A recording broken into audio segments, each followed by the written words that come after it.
Central public works accounts में जब हम कैश या स्टोर पढ़ रहे थे तो हमने कई जगह मेंशन किया था ट्रांसफ़र एंट्री के बारे में। तो आज हम पढ़ेंगे all the provisions and procedure of transfer entry.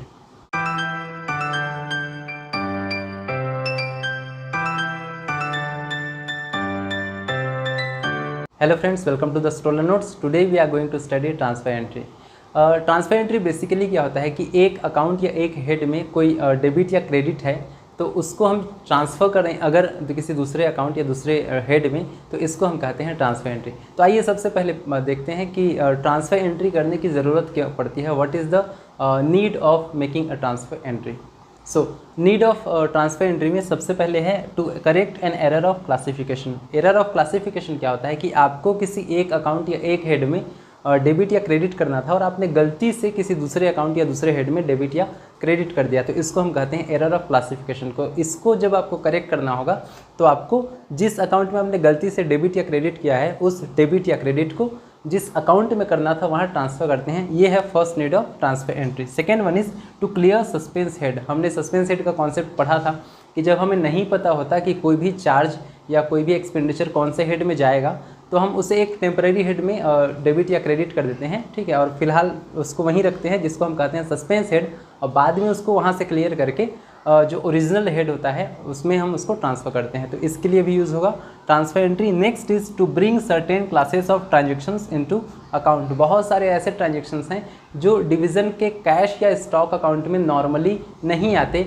और उन ट्रांजेक्शन्स को जब अल्टीमेटली हमको एडजस्ट करना होगा डिवीज़न के अकाउंट में, तब उसके लिए भी हम ट्रांसफ़र एंट्री यूज़ करते हैं। Next is to respond to a remittance transactions advised by PAO. अगर आपका पे एंड अकाउंट ऑफिसर आपको एडवाइस करता है कि ये रेमिटेंस करना है, तो उस रेमिटेंस करने के लिए मतलब वहाँ से एक अकाउंट से दूसरे अकाउंट में तब ले जाने के लिए भी आपको ट्रांसफ़र एंट्री यूज़ करना है।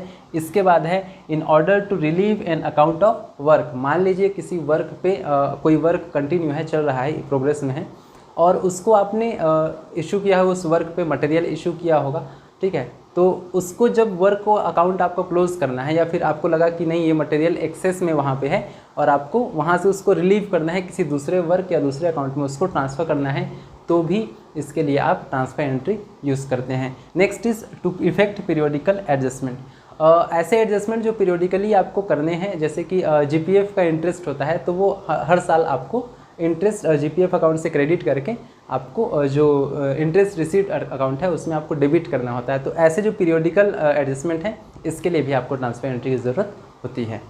Next is error of classification in revenue और एक्सपेंडिचर हेड। मतलब किसी भी रेवेन्यू हेड में या एक्सपेंडिचर हेड में अगर एरर ऑफ क्लासिफिकेशन है, मतलब एक हेड के डेबिट या क्रेडिट को आपने दूसरे हेड में कर दिया गलती से, तो उसको कैसे करेक्ट किया जाएगा। तो सबसे पहले if detected before closing annual accounts. अगर एनुअल अकाउंट क्लोज होने के पहले आपको पता चल गया कि एरर हुआ है और उसको आपको करेक्ट करना है, तब आपको ट्रांसफ़र एंट्री लगा देना है। मतलब जिस अकाउंट में गलती से डेबिट या क्रेडिट हो गया था उसको वहाँ से रिमूव करके आपको जिस अकाउंट में एक्चुअल डेबिट या क्रेडिट करना था वहाँ ट्रांसफ़र कर देना है। एल्स का मतलब अगर एनुअल अकाउंट्स क्लोज हो गया है उसके बाद आपको डिटेक्ट होता है एरर, तो क्या करना है, सुटेबल नोट। तब आपको ट्रांसफ़र एंट्री नहीं लगानी, तब आपको एक सुटेबल नोट लिख देना है कि यहाँ पे ये गलती से आपका दूसरे अकाउंट या दूसरे हेड का जो अमाउंट था वो यहाँ पे गलती से डेबिट हो गया है। यहाँ पे एक एग्जम्पशन है कि रिसीट और एक्सपेंडिचर ऑफ अदर गवर्नमेंट और कमर्शियल डिपार्टमेंट। मतलब आपका जो एरर है क्लासिफिकेशन का, अगर वो दूसरे गवर्नमेंट या कमर्शियल डिपार्टमेंट के रिसीट या एक्सपेंडिचर को अफेक्ट करता है, तो चाहे वो एनुअल अकाउंट क्लोजिंग के बाद आपको डिटेक्ट हो, फिर भी उसको आपको ट्रांसफ़र करना है। Next is error of classification in debt, deposit, suspense और रेमिटेंस हेड। जब भी आप एरर ऑफ क्लासिफिकेशन करते हैं तो उसमें दो हेड इन्वॉल्व होते हैं। एक वो हेड जहां ओरिजिनली कोई डेबिट या क्रेडिट किया जाना था, और दूसरा वो हेड जिसमें हमने गलती से डेबिट या क्रेडिट कर दिया होता है। तो अगर इन दोनों हेड में से एक भी हेड डेट, डिपॉजिट या सस्पेंस या रेमिटेंस हेड है, तब हम उसको कहेंगे error of classification in debt, deposit, suspense और रेमिटेंस हेड। तो उस तरह के एरर ऑफ क्लासिफिकेशन को हम कैसे करेक्ट करेंगे। पहला केस यही है कि if annual account not close, remove by minus entry. अगर एनुअल अकाउंट क्लोज नहीं हुआ है तो जहां हमने गलती से डेबिट या क्रेडिट कर दिया है उसको हम माइनस एंट्री लगा के वहां से हटा देंगे, और एक्चुअली जहां पे उसको डेबिट या क्रेडिट करना था वहां डेबिट या क्रेडिट कर देंगे। लेकिन अगर एनुअल अकाउंट क्लोज हो गया है तब हमारे पास 4 केस होंगे। पहला केस है इफ़ क्रेडिटेड और debited to one debt, deposit, suspense और remittance head instead of other. अगर एक debt deposit suspense remittance head की जगह पे आपने दूसरे डेट डिपॉजिट सस्पेंस या रेमिटेंस हेड को डेबिट या क्रेडिट कर दिया है तो आपको सिंपल सा ट्रांसफर एंट्री लगा देना है। जहां आपने गलती से डेबिट या क्रेडिट किया है वहां से उसको हटा के जहां एक्चुअली करना था वहां उसको डेबिट या क्रेडिट कर देना है। ये हुआ पहला केस। दूसरा केस है इफ़ क्रेडिटेड और debited to debt deposit suspense और remittance head instead of revenue और एक्सपेंडिचर हेड। ये डायरेक्शन समझिएगा कि अगर आपने रिवेन्यू या एक्सपेंडिचर हेड के जगह पे डेट डिपॉजिट सस्पेंस या रेमिटेंस हेड को डेबिट या क्रेडिट कर दिया है, ठीक है, मतलब रिवेन्यू हेड को आपको क्रेडिट करना था और वो क्रेडिट आपने गलती से कर दिया किसमें, डेट डिपॉजिट सस्पेंस या रेमिटेंस हेड को, या फिर एक्सपेंडिचर हेड को आपको डेबिट करना था और आपने गलती से डेबिट कर दिया है डेट डिपॉजिट सस्पेंस या रेमिटेंस हेड को, तब आपको क्या करना है। तो एक चीज़ याद रखिएगा, रेवेन्यू या एक्सपेंडिचर हेड में जाना था वहाँ नहीं जा पाया और वो एनुअल अकाउंट क्लोज हो गया है। Debt deposit suspense remittance head है अभी भी, तो अब क्या करेंगे, हम यहाँ से उसको ट्रांसफ़र कर देंगे नए साल का जो रेवेन्यू या एक्सपेंडिचर हेड होगा उसमें। ये याद रखिएगा, अगर रेवेन्यू या एक्सपेंडिचर हेड से डेट डिपॉजिट सस्पेंस रेमिटेंस में आया है तो कुछ नहीं करना, आपको यहाँ से उसको अगले साल, भले ही एनुअल अकाउंट क्लोज हो गया है लेकिन फिर भी यहाँ से उसको ट्रांसफ़र कर देना है जो नए साल का रेवेन्यू या एक्सपेंडिचर हेड है उसमें। मतलब अगर यहाँ डेबिट हो गया था गलती से तो यहाँ माइनस डेबिट करके यहाँ डेबिट कर देना है, और अगर यहाँ गलती से क्रेडिट हो गया था तो यहाँ माइनस क्रेडिट करके यहाँ पे उसको क्रेडिट कर देना है। तो ये हो गया सेकंड केस, व्हेन क्रेडिटेड और debited to debt deposit suspense remittance head instead of revenue और एक्सपेंडिचर हेड।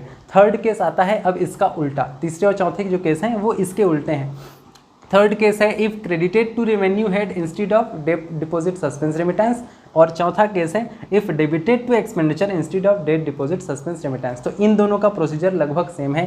थर्ड केस देखते हैं, if credited to revenue instead of debt deposit suspense और रेमिटेंस हेड, मतलब डेट डिपॉजिट सस्पेंस और remittance head में आपको credit करना था और आपने गलती से क्रेडिट कर दिया है रेवेन्यू हेड में, और वो रेवेन्यू हेड जो एनुअल अकाउंट था वो क्लोज हो गया। तब अब हम वहाँ से तो उसको माइनस क्रेडिट या डेबिट नहीं कर सकते, तो अब हम उसको डेबिट करेंगे रिफंड हेड में, ठीक है, याद रखिएगा। हम इसको माइनस रेवेन्यू हेड में चला गया क्रेडिट होके, अब उसको हम डेबिट करेंगे रिफंड हेड में और उसको ले जाके अब क्रेडिट कर देंगे जहां हम एक्चुअली करना था डेट डिपॉजिट सस्पेंस या रेमिटेंस हेड, जो पर्टिकुलर हेड जहां एक्चुअली उसको क्रेडिट करना था वहां क्रेडिट करेंगे और डेबिट करेंगे रिफंड हेड में, क्योंकि रेवेन्यू हेड जो उस ईयर का था वो तो क्लोज हो चुका है।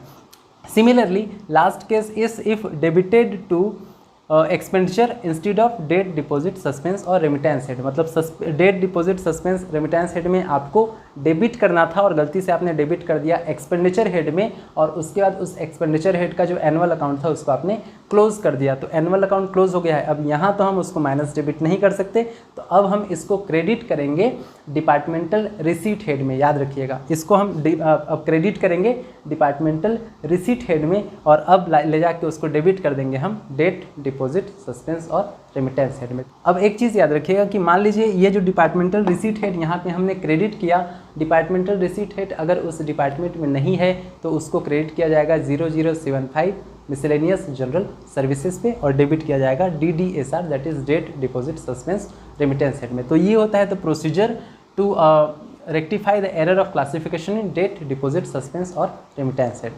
इसके बाद है कि if correction affects the head of which budget allotted, अगर ऐसे किसी हेड को आपका करेक्शन अफेक्ट कर रहा है जिसके लिए बजट अलॉट किया गया है, मतलब आप करेक्शन उसमें हेड में करना चाहते हैं जिसके लिए अलग से बजट अलॉट होता है, तब आपको करेक्शन करना है ओनली बाय प्लस और माइनस क्रेडिट। आपको केवल प्लस या माइनस क्रेडिट के द्वारा ही उसको सही करना है, आपको डेबिट साइड में कोई इफेक्ट नहीं करना है, क्योंकि डेबिट साइड में अगर आपने कोई भी एंट्री कर दी तो वो एक्सपेंडिचर शो कर देगा और वो बजट एलोकेशन जो है उसी को पूरा आपका बिगाड़ देगा। तो इसलिए ऐसे किसी हेड में अगर आपको करेक्शन करना है जिसके लिए बजट सैंक्शन होता है अलग से, तो आपको उसको केवल क्रेडिट साइड में प्लस या माइनस एंट्री के द्वारा ही करेक्शन करना है, डेबिट साइड में आपको कोई भी एंट्री नहीं करनी है। इसके बाद कहा गया इफ़ करेक्शन पॉसिबल, किसी भी अकाउंट में अगर करेक्शन पॉसिबल है so it is made by a transfer entry, और अगर करेक्शन पॉसिबल नहीं है so it is made by a suitable note.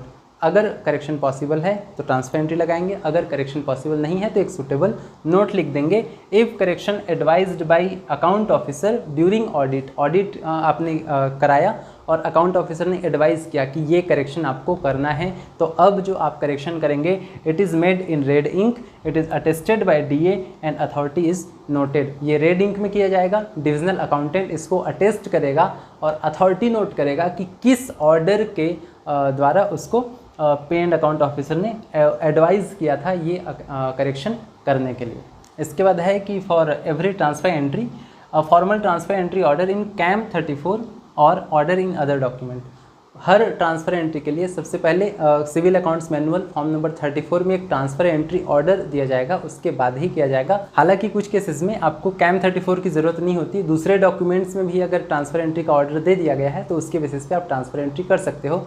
For example right of के केस में जब हम सर्वे रिपोर्ट प्रिपेयर करते हैं और ऑफिसर ने अगर सर्वे रिपोर्ट में ही राइट ऑफ सैंक्शन कर दिया कि इसको ट्रांसफ़र एंट्री के द्वारा इसको राइट ऑफ कर दिया जाए, तो उसके लिए आपको अलग से कैम 34 की ज़रूरत नहीं है। अगर जो अकाउंट्स क्लोज़ किया जाता है जब कॉन्ट्रैक्टर का, उसमें भी अगर उसका फाइनल क्लोजर में उसी अकाउंट में ही अगर अप्रूवल कर दिया गया कि इसमें जो भी मटेरियल बाकी है उसको वापस स्टॉक में ट्रांसफ़र किया जाए, तो इसके लिए भी आपको अलग से formal transfer entry order CAM 34 की ज़रूरत नहीं है। उसके बाद कहा गया कि if transfer entry order not required to be submitted to pay and account officer, अगर ऐसा कोई ट्रांसफर एंट्री ऑर्डर है जिसको पे एंड अकाउंट ऑफिसर को सबमिट करने की ज़रूरत नहीं है, मतलब प्रोविज़न में है कि उसको सबमिट करना नहीं पड़ेगा, तो if not signed by SDO should be signed by DO। मतलब ट्रांसफर एंट्री बुक होता है एक, उसमें जब उसकी एंट्री होगी तो अगर SDO ने साइन नहीं किया है तो डिविजनल ऑफिसर उसमें साइन करेगा।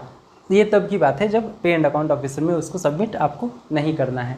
Next is one transfer entry for many adjustment. क्या एक से ज़्यादा एडजस्टमेंट के लिए एक ही ट्रांसफर एंट्री किया जा सकता है? तो सबसे पहले कहा गया इट इज़ परमिसिबल, किया जा सकता है, लेकिन all necessary particulars are set forth. जितने भी मान लीजिए 10 ट्रांजेक्शन के लिए 10 एडजस्टमेंट के लिए आप एक ट्रांसफर एंट्री लगा रहे हैं, तो जो 10 एडजस्टमेंट हैं सबके जो नेसेसरी पर्टिकुलर्स होंगे, जो भी उनके डिटेल्स होंगे वो पर्टिकुलरली लिखे होने चाहिए। और लास्ट में कहा गया कि one head on one side many on others. Transfer entry के जो दो साइड होते हैं, डेबिट साइड और क्रेडिट साइड, तो दोनों में से एक साइड में एक ही हेड होगा। मतलब या तो डेबिट साइड में एक ही हेड होगा, क्रेडिट साइड में एक से ज़्यादा हेड हो सकते हैं, या फिर क्रेडिट साइड में एक हेड होगा, डेबिट साइड में एक से ज़्यादा हेड हो सकते हैं। क्योंकि अगर दोनों साइड एक से ज़्यादा हेड हैं तो हम एग्जैक्ट बता ही नहीं पाएंगे कि कौन सा अमाउंट किस हेड से किस कौन से हेड में जा रहा है। तो इसलिए ट्रांसफ़र एंट्री अगर एक से ज़्यादा एडजस्टमेंट के लिए आपको एक ट्रांसफ़र एंट्री लगानी है तो ये याद रखिएगा कि ऐसे होने चाहिए वो सारे के सारे एडजस्टमेंट जो या तो एक ही हेड के क्रेडिट पार्ट को अफेक्ट करते हों या फिर एक ही हेड के डेबिट पार्ट को अफेक्ट करते हों। Next is the responsibilities of SDO and responsibilities of DO in respect of transfer entries. Transfer entry के लिए SDO की क्या रिस्पॉन्सिबिलिटीज़ हैं कि वो ट्रांसफ़र एंट्री ऑर्डर साइन कर सकता है और वही साइन करेगा इन 4 कैटेगरीज। पहला कैटेगरी है एरर ऑफ क्लासिफिकेशन। अगर एरर ऑफ क्लासिफिकेशन होता है उसको सही करने के लिए ट्रांसफ़र एंट्री लगाया जाता है तो उसको SDO साइन करेगा। एडजस्टमेंट ऑफ सस्पेंस हेड है तो भी उसको SDO साइन करेगा। Transactions not in divisional accounts, अगर डिवीज़न के अकाउंट्स में कैश या स्टॉक अकाउंट में कोई ट्रांजेक्शन नहीं है और उनको लास्ट में एडजस्ट करना है तो भी उस ट्रांसफ़र एंट्री में SDO साइन करेंगे। The last one is the relief work account. अगर वर्क अकाउंट में कोई मटेरियल या कोई स्टॉक रखा हुआ है और उसको रिलीव करके आपको दूसरे वर्क में या स्टॉक में लेके डेबिट करना है तो भी उसको SDO ही उस ट्रांसफ़र एंट्री को साइन करेगा। इसके बाद आते हैं रिस्पॉन्सिबिलिटीज़ ऑफ DO पे। डिविजनल ऑफिसर्स की क्या रिस्पॉन्सिबिलिटी होंगे in respect of transfer entries? तो हर ट्रांसफ़र एंट्री पे उसको बहुत क्लोज आई रखना है ताकि एरर्स ना हो। इसके बाद कुछ चीज़ें हैं जो उसको इंश्योर करनी है। पहला, no transfer entry unless admissible. ऐसा कोई भी ट्रांसफ़र एंट्री नहीं होना चाहिए जो रूल के अंडर एडमिसिबल ना हो। दूसरा, every transfer entry as soon as possible. कोई भी ट्रांसफ़र एंट्री अगर होना है तो एज सुन एज पॉसिबल, जितनी जल्दी हो सके वो ट्रांसफ़र एंट्री होना चाहिए। And the third one is countersign if signed by SDO। अगर ऐसा कोई ट्रांसफ़र एंट्री है जिसको SDO ने साइन किया है तो उसको डिविजनल ऑफिसर को काउंटर साइन करना होगा। चैप्टर के लास्ट में ये दिया हुआ है कि if correction causes reduction of expenditure of a work. हम ट्रांसफ़र एंट्री के द्वारा जो करेक्शन कर रहे हैं, मतलब एक हेड से डेबिट या क्रेडिट को दूसरे हेड में ले जा रहे हैं, इससे अगर जो इफेक्ट आ रहा है वो ये आ रहा है कि किसी वर्क का एक्सपेंडिचर में रिडक्शन हो जा रहा है, एक्सपेंडिचर कम दिख रहा है, तो हमको प्रॉपर एक्सप्लेनेशन देना पड़ेगा कि क्या रीज़न था कि उस वर्क में गलत एलोकेशन हुआ था। मान लीजिए हमने किसी वर्क पे कोई मटेरियल इशू है और वहाँ से हम उसको राइट बैक कर रहे हैं स्टॉक में, तो ऑब्वियसली जो वर्क पे हमने डेबिट किया था मटेरियल, उसका एक्सपेंडिचर हमने डेबिट किया था, अब जब हम उसको राइट बैक करेंगे तो वहाँ क्रेडिट होगा या माइनस डेबिट होगा, तो वर्क का एक्सपेंडिचर अब कम हो रहा है। तो अब हमको प्रॉपरली बताना पड़ेगा कि क्या रीज़न था कि हमें ज़रूरत से ज़्यादा एलोकेशन वहाँ पे करना पड़ा था। तो ये पहली बात है कि जब भी आपको ऐसा करेक्शन करना पड़ा है जिससे वर्क का एक्सपेंडिचर में रिडक्शन हो रहा है, तब आपको प्रॉपर एक्सप्लेनेशन भी वहाँ पे नोट करना पड़ेगा। और इसके बाद है entries of all transfer entries in transfer entry book CAM 35। जितने भी ट्रांसफर एंट्रीज हैं सबकी एंट्री होगी civil accounts manual form number 35 में, which is transfer entry book. और उसका फिर समरी बनता है, summary of transfer entry, it is in CAM 36, और इसके बाद ही उसको मंथली अकाउंट में नोट किया जाता है। तो ये हुआ ट्रांसफर एंट्री। नेक्स्ट वीडियो में लेके आएंगे अगला चैप्टर, तब तक के लिए please stay tuned. Thank you. जय हिंद।